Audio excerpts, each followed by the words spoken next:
E aí, pessoal, como é que vocês estão? Espero que vocês estejam bem. Estamos começando aqui a nossa aula 02, na continuação aqui do nosso mini treinamento de cibersegurança.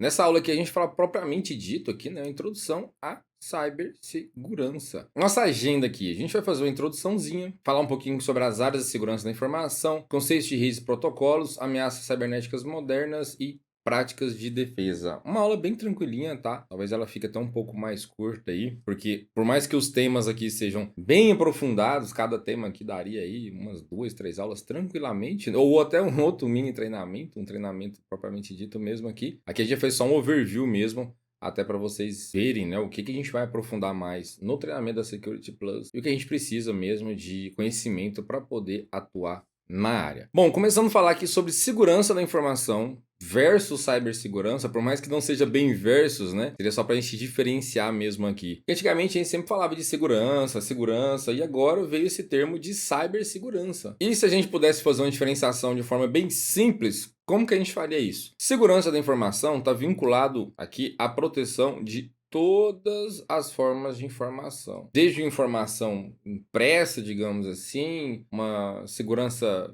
física, né?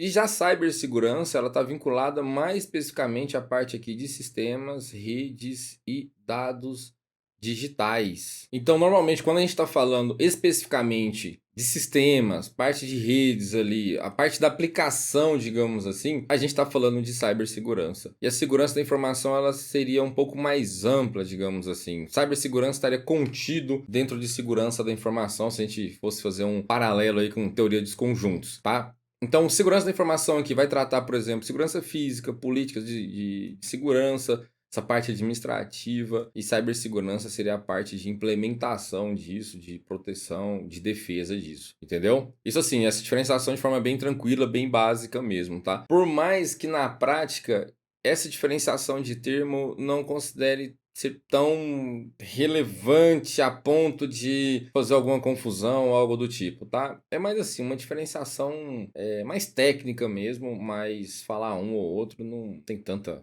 diferença assim, pelo menos ao meu círculo aí que eu vejo, não tem tanta diferença assim. E aí eu trouxe outro item aqui sobre a importância crescente dessa cibersegurança no mundo digital, né? Essa proteção de dados sensíveis e operações contínuas. Como eu disse para vocês, na prática acaba que não tem uma diferenciação tão grande assim de o que é segurança, o que é cibersegurança. Normalmente, essa diferenciação ela vai ser um pouco mais clara em equipes, em empresas maiores que já têm uma certa maturidade. Aí onde você vai ter uma equipe de segurança da informação, por exemplo, que às vezes pode ser normalmente Blue Team, ela está vinculado a essa parte aqui de redes e sistemas, fazendo a segurança disso. E às vezes você vai ter outra equipe específica de cibersegurança que normalmente vai ficar ali com parte de Red Team. Pelo menos nos contatos assim, de algumas empresas com quem eu já conversei, normalmente seguem mais ou menos essa estrutura. O pessoal de segurança tá mais naquela segurança mais tradicional, digamos assim, meio que Blue Team e tal, né? Para fazer a configuração, hardware de servidores e tudo mais. E quando se fala da equipe de cibersegurança, já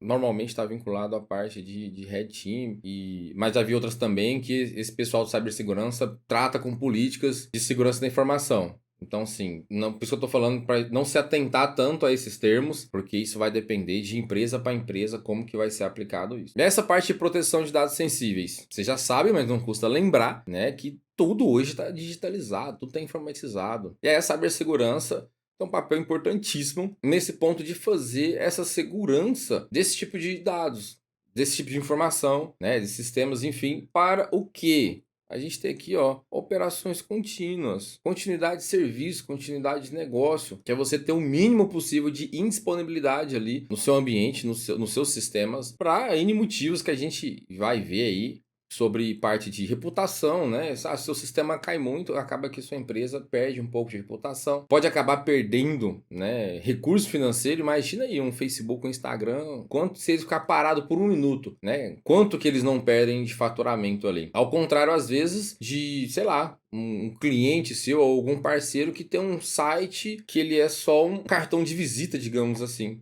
Então, se o site dele ficar, às vezes, uma semana fora do ar ali, ele não vai perder dinheiro nenhum, não vai perder reputação, não vai perder nada. Então, tem essa parte dessas operações contínuas. Obviamente, quanto mais crítico o ambiente, mais rígido e mais controles vai ter que ter para manter essa continuidade do serviço. E aí, só puxando um gancho, por mais que a gente fale muito de segurança da informação, cibersegurança e desses conceitos técnicos, a gente vê conteúdo técnico, digamos assim, a gente acaba se esbarrando nesses outros detalhes, como, por exemplo, continuidade de serviço, que a gente está falando de uma parte assim mais para governança, que está vinculado à parte financeira. E a gente volta àquela premissa que a gente, provavelmente vocês já devem ter visto, que normalmente TI ela é estratégica e que tem que estar alinhado ali com a alta cúpula, né? Enfim, da empresa para ter essas questões alinhadas aí e no frigir dos ovos ali de uma forma geral, acabar não perdendo, né, recurso financeiro, porque, enfim, basicamente hoje o que gira é dinheiro, né, pessoal? Eu trouxe um item aqui de exemplos de ataques recentes em seus impactos. Eu não quis trazer imagens, tá? Enfim, porque não sei como é que tá essa parte de legislação aí e tudo mais, mas comentar brevemente aqui, não específico, por exemplo, parte de ataque, mas uma atualização recente que teve da CrowdStrike, que deu tela azul em algumas máquinas aí, né? Esse vídeo aqui, ele tá aí no ar aí dia 29 de julho de 2024, então tá bem recente. Quem está acompanhando as notícias aí. Não é ataque, mas está vinculado a essa parte aqui, ó, de operação contínua. Aqui no Brasil a gente não teve um impacto assim tão significativo, porque normalmente quem tem essa solução, normalmente é órgão público, empresa muito grande, que tem um certo recurso, que não é uma solução muito barata. E questão de maturidade também, né? A gente não tem uma maturidade muito grande aí na parte de cibersegurança e tudo mais. A gente já sabe que não dá para se comparar os países de primeiro mundo aí, países lá Estados Unidos e alguns países da Europa. Então, o impacto aqui foi um pouco menor, mas houve impacto sim. Muitas empresas foram impactadas aqui nessa parte de operação contínua, de descontinuidade do seu serviço, justamente por causa de uma atualização de uma solução de segurança. Outros ataques a gente pode relembrar aí.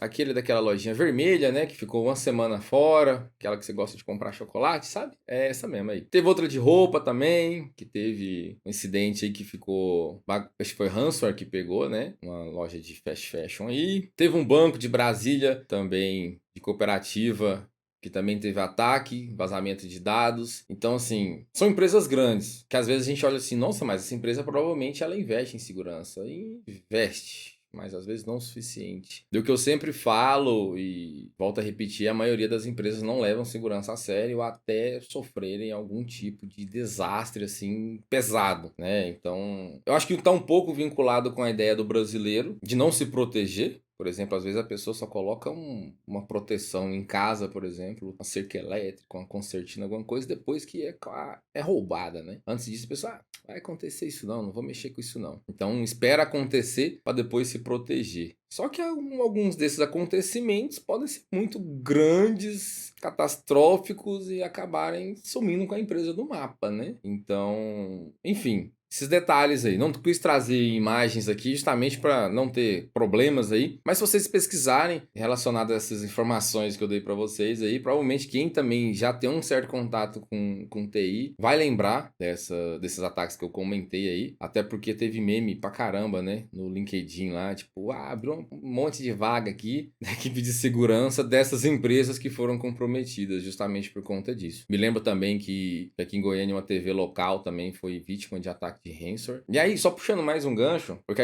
o que eu comentei, eu acho na aula passada, não me lembro, que a gente às vezes fala sobre vírus ser invadido, a gente sempre pensa que vai ser algo muito doido, coisa de outro mundo, né? A máquina vai desligar sozinha, vai acontecer coisas aleatórias na máquina, e nem sempre, nem sempre.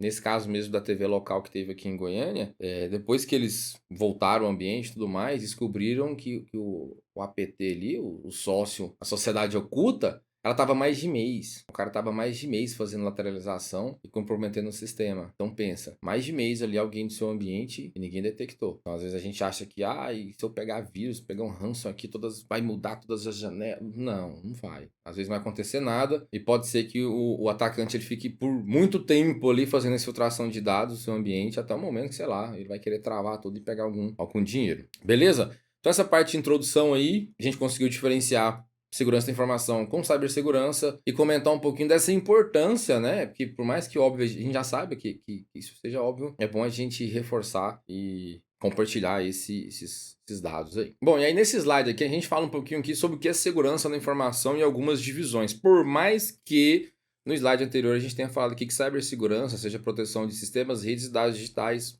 aqui traz como segurança da informação, até para a gente meio que quebrar esse tabu aí.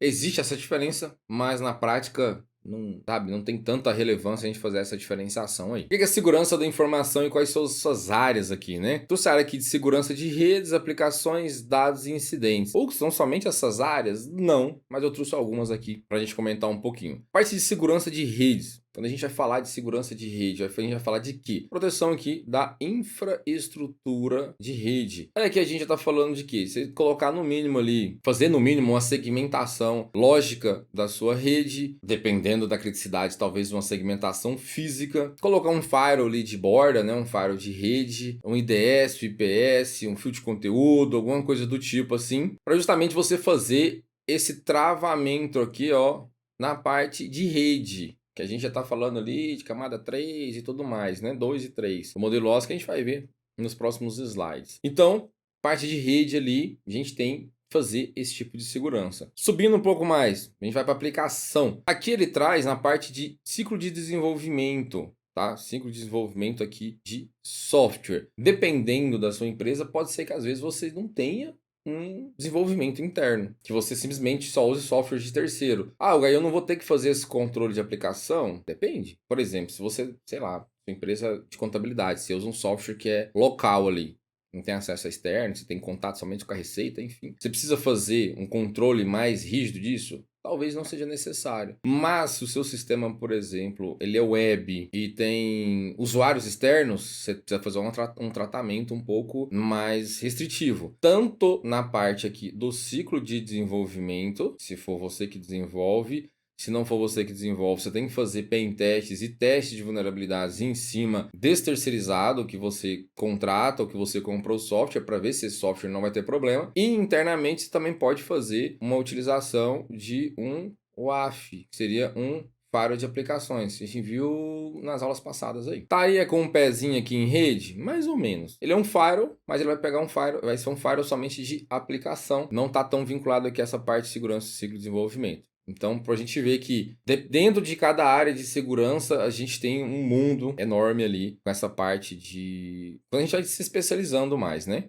Então, essa segurança de aplicações aqui, também tem a parte de API, né? Me esquecendo aqui, está tudo vinculado a essa parte de aplicações. Então, aqui ele traz parte de segurança do ciclo de desenvolvimento, e eu comentei um pouco aqui sobre você fazer a proteção depois desse software já estiver pronto também. Parte de segurança de dados, a gente está falando aqui proteção de dados em repouso e em trânsito. Repouso e em trânsito. O que é dados em repouso? Quando o dado está parado, digamos assim. Ou seja, o dado está armazenado aí no seu SSD, no seu armazenamento, no seu storage. Você está movimentando, você está acessando esse dado? Ah, o acesso, tá, mas não é algo assim direto o tempo inteiro, né? Ele está em repouso esse dado ali. Você faz um acesso dele, digamos assim, esporádico. Então a gente trata isso como o quê? Fazendo uma criptografia. Por exemplo, no Windows a gente tem um BitLocker, né? Vai fazer uma criptografia ali de full disk. Vai criptografar todo o disco. Quando a gente fala de dados em trânsito, a gente está falando, por exemplo, de dados trafegados em servidores web, ou do seu cliente, do seu computador, com um servidor web. Então, esse dado está em trânsito, você tem que fazer a criptografia disso. Aí usa lá os protocolos da vida, lá, SSL, TLS. Por exemplo, você vai fazer um acesso remoto, usa SSH. Então, isso é dados em trânsito. Tá? O dado, quando ele está armazenado ali, ele está parado, digamos assim. A gente fala que é um dado em repouso. É bom fixar esses dois conceitos, tá? O que a gente faz de tratamento com dados em repouso, o que a gente faz de tratamento em dados em trânsito. São tópicos da Security Plus? Óbvio. E também no dia a dia. Resposta a incidentes também é uma outra área importante que a gente precisa ter também bastante conhecimento aí. E ele traz aqui medidas para identificar, conter e remediar incidentes. Remediar incidentes. Porque como está tudo informatizado, uma hora ou outra vai acontecer um incidente. Não é uma questão de acontecer ou não, mas sim de quando vai acontecer. E quando acontecer, tem medidas ali o mais maduras possíveis, digamos assim, para poder remediar e tentar manter ali a continuidade de serviços. Tranquilo, pessoal? Como eu disse para vocês, é algo assim mais assim para a gente ter um overview para a gente ver o que é cada coisa, o que a gente vai estudar de forma aprofundada. Vamos falar aqui sobre conceitos de redes e protocolos, só para a gente também ter uma leve visão, porque a gente precisa de um entendimento básico para ir para Security Plus. Hugo, eu não tenho esse entendimento básico, eu vou conseguir fazer a prova? Vai conseguir. Alguns termos talvez você tenha um pouco mais de dificuldade para entender, porque ele vai estar, né, bem amarrado aqui a essa parte de redes. Mas é tranquilo, nada que você procurar aí umas 2 ou 3 aulas por fora, você não consiga ficar fera nisso daí. Pelo menos assim, a nível básico para poder ir para a prova, tá? Mas segurança da informação aqui, cibersegurança sem redes, não sei, não são 2 coisas que andam muito separadas não, para mim, caminham juntos. Bora lá, quando a gente fala de redes, existem vários outros, né, padrões e tudo mais, mas o que é mais utilizado hoje na internet aqui, modelo TCP/IP, e a gente tem esse modelo OSI, que como o nome já diz, ele é um modelo. Mas por que ele é um modelo? Porque ele é um modelo. Ele foi implementado propriamente dito? Não, porque ele é um modelo. E aqui ele traz só modelo OSI, mas em alguns lugares traz o termo seguinte, modelo de referência OSI. OSI porque vem padrão lá, Open Standard, em alguma das coisas lá. Eu não gosto de ISO lá, enfim, padronização internacional. Então, ele é um modelo. Ele foi implementado na prática? Não, ele serve como referência. O pessoal lá, os engenheiros sentaram e falaram, olha, para um modelo funcionar, para uma rede funcionar, ela tem que ter esses tópicos aqui, né? Física, enlace, rede, transporte, sessão, apresentação e aplicação. Tem que ter isso daqui. O modelo TCP, que aqui ele tá modelo, tem uns lugares que traz conjunto de protocolos TCP e IP, enfim, que é justamente aqui o que traz aqui a explicação. Você pode ver que ele tem 4 camadas e não as 7 camadas do modelo OSI aqui. Por quê? Por exemplo, acesso à rede, ele trata junto, física e enlace. E na aplicação ele pega sessão, apresentação e aplicação. Trata junto isso, ele não faz segmentação. Outras formas, outros conjuntos de protocolos, enfim, outros padrões, tratam de formas diferentes, tá?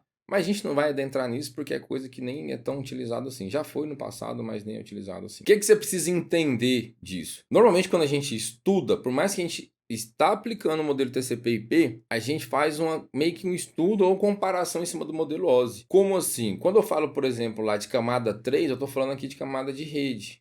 Mas a gente está trabalhando com TCP/IP. Então, a gente está falando aqui de camada de internet. Mas por que a gente fala camada 3, sendo que o TCP é camada 2 aqui, digamos assim, porque ele só tem 4 camadas? Porque a gente usa o modelo de referência OSI, beleza? Outro exemplo, quando eu falo lá de switch camada 2, eu estou falando que switch que ele vai operar aqui na camada de enlace. Estou falando de protocolo da camada de transporte, camada 4, essa camada aqui, tá? Então, depois pesquisem algumas aulinhas no YouTube aí, é bem tranquilo. A gente vai ver algumas coisas ao longo do treinamento, não vai ser aprofundado, mas para a prova vocês não precisam desse aprofundamento. Então, beleza. Modelo, OSI, referência, o TCP/IP é o que a gente utiliza hoje na internet. Eu trouxe aqui outra imagenzinha aqui para a gente ver, a gente está falando aqui já propriamente dito só do TCP, tá? Por mais que a gente faça sempre aquela pontezinha com o modelo OSI. A gente precisa entender alguns protocolos aqui. Alguns protocolos, obviamente, a gente vai ter um maior contato dependendo do que você for atuar. Por exemplo, essa parte de rede ATM, frame relay, eu nunca mexi com isso aqui, ó, porque era forma de fazer, acho que rede ponta a ponta, alguma coisa assim, um tempo atrás que era utilizado, mas hoje é nem tanto. Então eu mesmo não tive contato com esses protocolos aqui. BGP mesmo, que é para a parte de roteamento, como eu não tenho um contato direto com o roteamento, também não tenho, enfim. Mas, por exemplo, essas aqui de aqui eu acho que ficou errado, tá? Deve ser HTTP. HTTP, Telnet, SSH e tudo mais, acaba que a gente tem um contato maior, porque é coisa que é mais utilizada no dia a dia. Então, o que a gente precisa ver, a gente precisa aprender desses conceitos aqui de protocolo. Funcionamento básico de rede seria roteamento e comutação. Quando a gente está falando de comutação, normalmente a gente está falando de camada 2, tá? E roteamento camada 3. Quando a gente fala aqui, por exemplo, de IPv4, IPv6, está falando de NAT, SPF e tudo mais.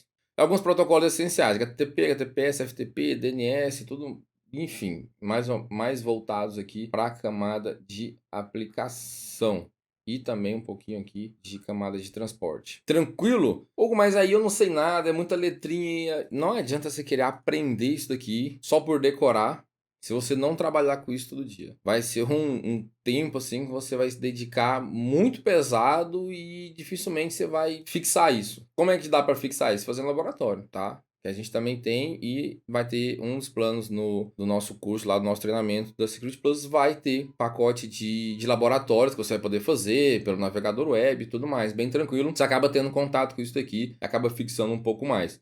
Mas não adianta querer procurar na internet aí, protocolos de rede, vou estudar, vou ficar fera isso aqui, que não é bem assim, não vai adiantar, tá? Essa parte teórica é um pouco mais complexa e tem que ter esse contato mesmo prático. Como eu disse para vocês, a gente não vai adentrar em cada protocolo, fazer o que é, abrir, enfim, não vamos mexer com isso aqui, até porque não é o foco desse treinamento. A gente está fazendo mais um overview aqui, já um esquenta, digamos assim, para o treinamento da Security Plus. Tranquilo? Já vamos aqui mais para o final. Ameaças cibernéticas modernas. Trouxe algumas aqui, mas a gente já viu na aula passada também. O que pega muito, né? Ransomware e tal dos APTs, que seriam os Advanced Persistent Threats. O que seria um ransomware? A gente teve também isso teve uma questão lá de ransomware no quiz que a gente teve no webinar, né? Que vai ser um malware ali que vai criptografar os dados de resgate. É algo meio traumático, viu? Eu não cheguei a vivenciar um desse ainda, assim, de perto. No trabalho a gente já teve um incidente desse. Por sorte era um sistema que quase ninguém utilizava, tava legado. Tava desatualizado, tava desprotegido. Então acaba pegando isso meio que de forma automática, né? Não é algo assim que foi alguém que abriu. Não foi. Foi algo meio que automático mesmo, em cima de vulnerabilidade que foi pego. Mas como eu dei o exemplo lá da loja de roupas lá, que sofreu ataque disso, né? É meio tenso. Se você não tiver um backup ali, dificilmente você perdeu tudo. Tem a questão também de pagar, mas dificilmente funciona. E quando você pega um tipo de ransomware desse daí, a primeira coisa é você tentar fazer isolar a rede para ver se isso não passa para outros sistemas, né? Mas é algo muito complexo. Já existe o tal do Ransomware as a Service, que você meio que aluga, contrata ali um ransomware para poder fazer ataque. Então é algo meio moderno aí que é muito triste. Muito triste, dependendo se você não tiver backup e pegou isso aí no sistema, é sentar e chorar. E, como eu disse, dependendo do tipo de ataque que a empresa sofre, ela some do mapa, né? Imagina aí uma empresa que tem todos os seus servidores aí criptografados e não tem um backup relativamente recente. O que você vai fazer? Não tem o que fazer. Vai pagar uma nota lá e às vezes não vai receber a chave lá para descriptografar. A gente tem a parte do APT aqui, que vai ser um ataque sofisticado e prolongado, como eu já disse. Às vezes a gente acha que tem alguém, o sistema foi invadido, alguém invadiu o meu sistema e que vai sair apagando, fazendo um estrago. Nem sempre. Na maioria dos casos, na verdade, ele vai ficar utilizando seus recursos computacionais ali para fazer outros tipos de ataque e tentar se permanecer o mais discreto ali, o mais escondido possível. E a gente tem aqui a parte de ataque de engenharia social também, que não é tão moderno assim, mas altamente eficaz. Por quê?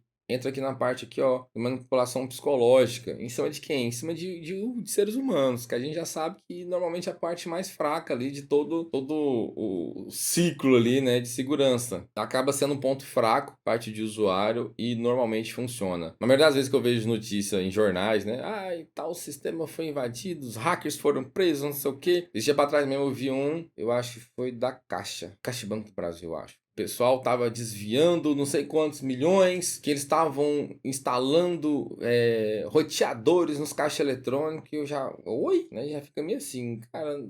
Os bancos, querendo ou não fazem um investimento. Foi uma das empresas que a nível de Brasil que o maior faz investimento em segurança. Aí o cara vai instalar um roteadorzinho lá no caixa eletrônico que vai conseguir desviar milhões. Tá, aí beleza, eu fui ver o delegado falando lá e o delegado, não, porque eles coagiram aqui funcionários a passar usuários e senhas. Eu falei, tá bom. O que é? Ataque de engenharia social. Os caras não vão conseguir quebrar fácil assim, sistema de banco, desviar milhões assim, não ser detectado. Ataque de engenharia social, um dos ataques mais fáceis de você conseguir algum tipo de informação ali do que se você for de forma técnica, né? Enfim. Bom, e para finalizar aqui, algumas práticas de defesa, obviamente, se a gente for pegar cada uma aqui, a gente, né, tem um curso para cada. Mas comentando aqui sobre hardening de sistemas, o que seria o hardening? Seria o endurecimento desse sistema. O que a gente faz? Desativar serviços que não estão sendo utilizados, fechar portas que não estão sendo utilizadas. Quando a gente vai, por exemplo, subir um servidor web, você quer que o servidor... Qual que é a necessidade? Eu quero que um servidor web hospede um site. Tá, beleza. O que você precisa disso? Um servidor lá